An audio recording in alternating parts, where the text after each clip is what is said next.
DW Clark, we manufacture castings for defense, aerospace, and general industry, renewable energy.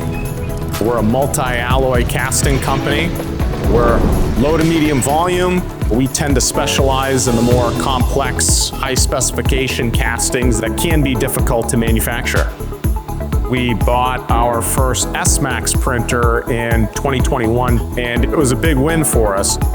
After we bought our second S-Max, we built the 3D printing work center to house our printers so we could have both on site at our Taunton location and increase the capacity of what we're able to print.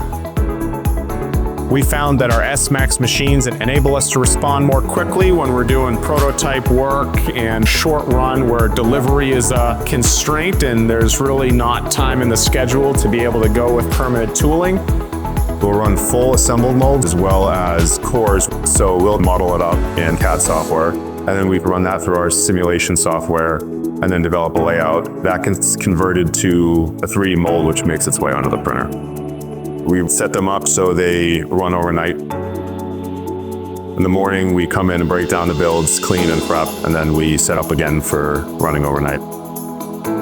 One of the most convenient things about 3D printing is being able to make small adjustments. We're able to just adjust the model plus 10,000, plus 20,000 and run it off on the printer.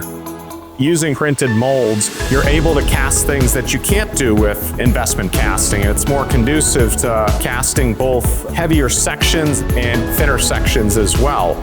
We can get close to hitting the dimensional tolerance of an investment casting, especially through more than one iteration of making that part. The percentage that we're running for production work is increasing off the printers.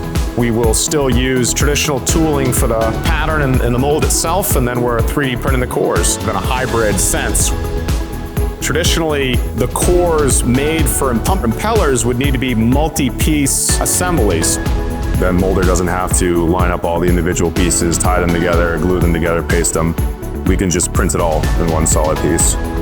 We are printing 90% plus of our impeller cores across all industries for defense and power generation. It's been a big quality upgrade, and it also is more efficient, even from a cost standpoint, than it would be to make them with traditional core assemblies. 3D printing's been a big part of growth for DW Clark, and printing lends itself really well to being more responsive to our customers, and when there are tighter delivery requirements, being better able to meet those. And our S-Max printers have been really a big driver of that.